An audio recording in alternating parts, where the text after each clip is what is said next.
over here to the bandsaw, and I set it up for a 45 so that I could cut the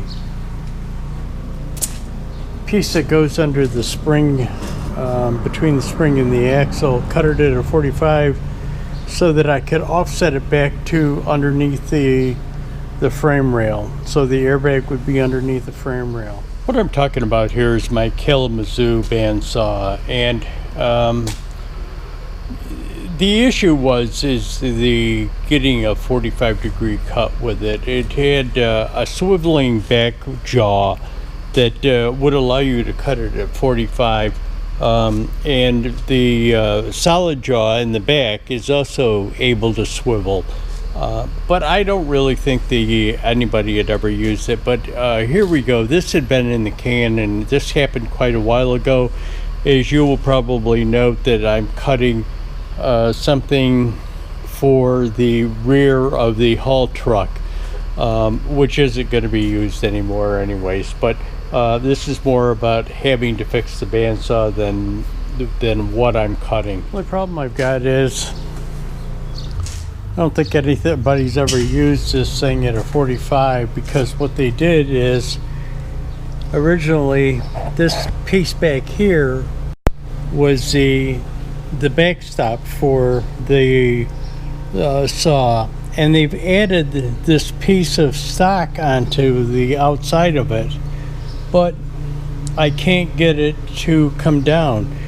What it does is hits into the blade guide. So what I've got to do, I'm going to have to take that thing off and just take it off and reposition or cut it back. What I'll do is I'll slice it off. Probably, I don't know why they extended it. Maybe they wanted it closer to the blade. Yeah, it's probably what they wanted. Not sure.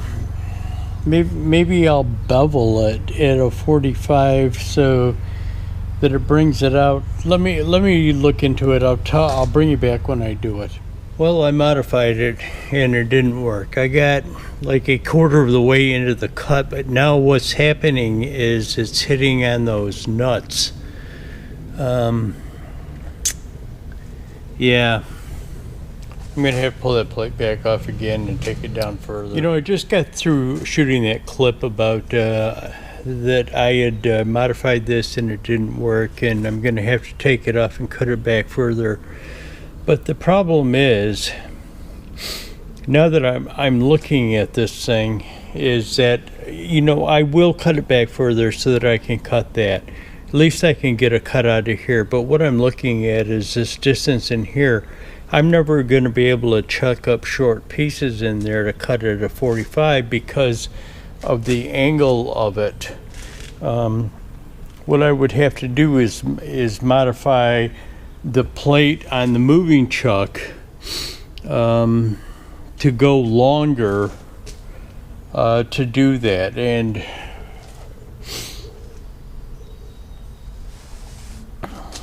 I don't know whether it's worth it.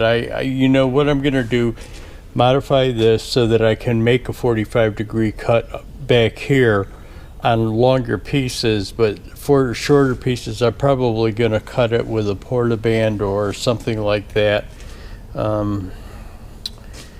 Unless I was doing a production run, I would have to make a new plate with new holes and everything in there for that.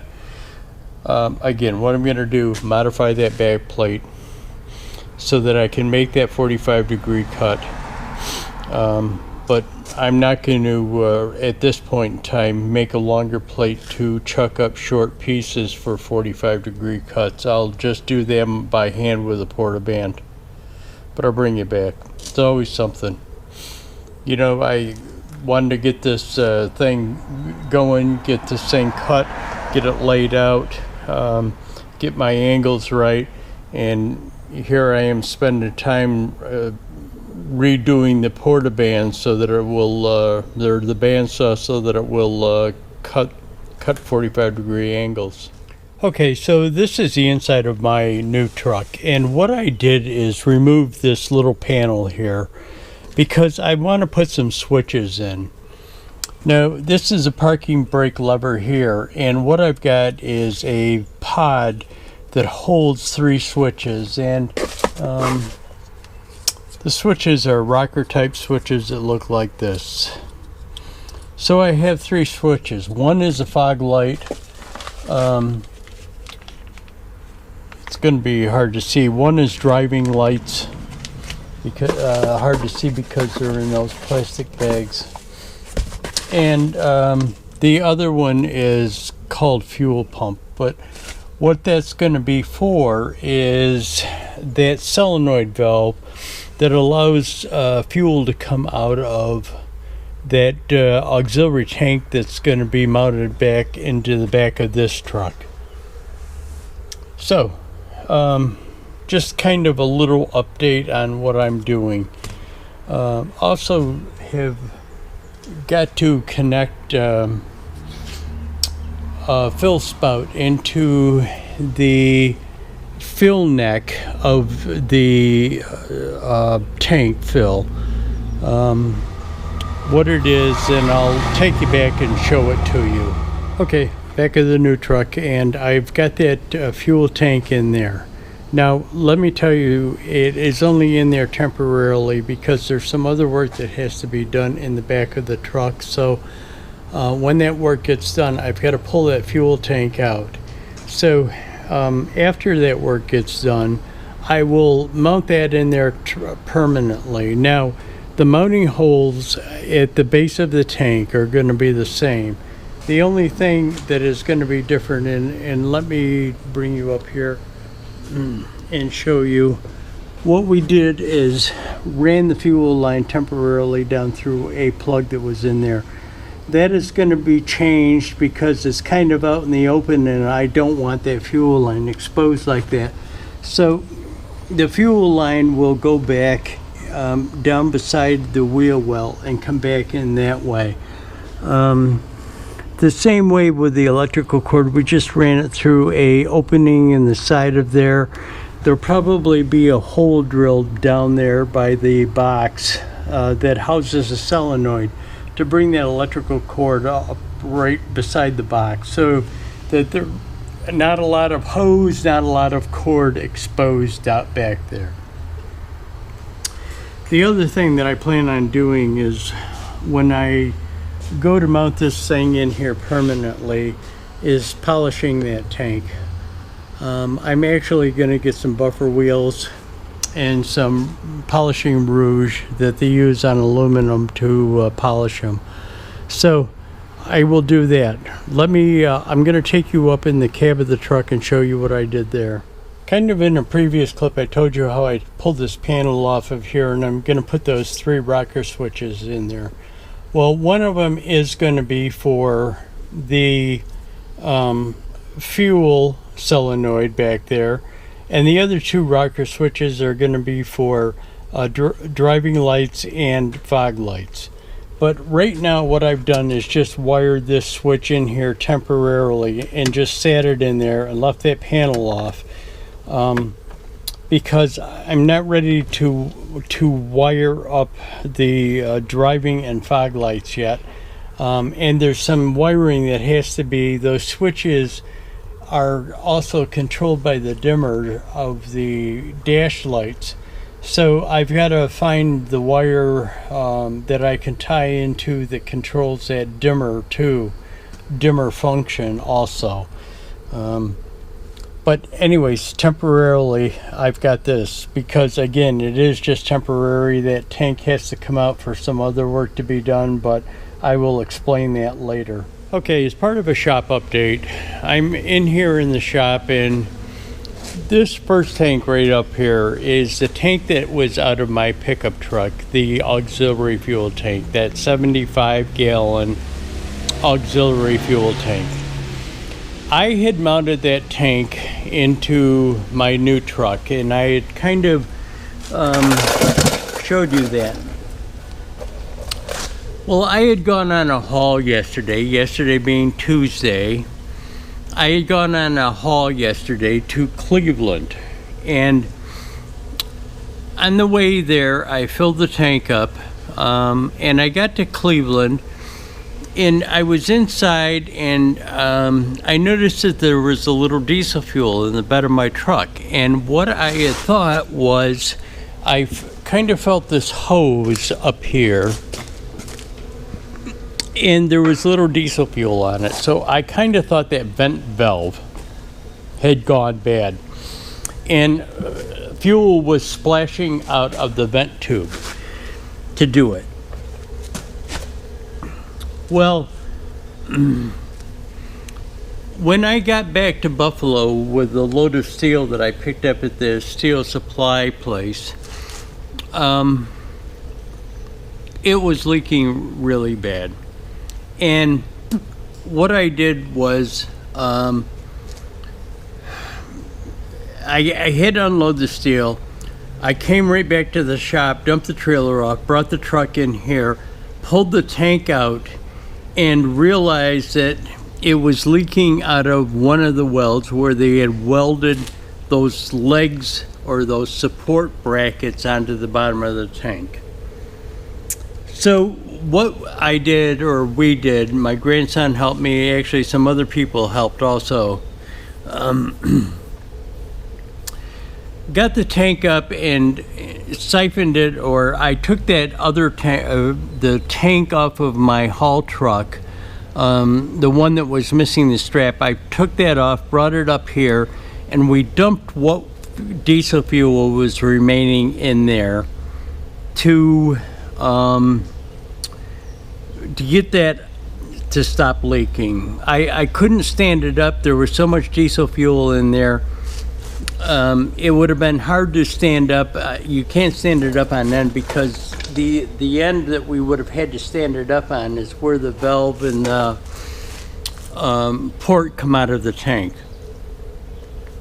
So we dumped the diesel fuel out of this tank into that other haul truck tank, just so that we could empty this thing and stop it from leaking. After I got it emptied, I picked it up and then was able to determine that the weld is cracked. You can actually see the crack in the middle of the weld bead down there. Well, at first, I was thinking about having somebody weld it for me. The reason why is because I kind of really need this thing right away.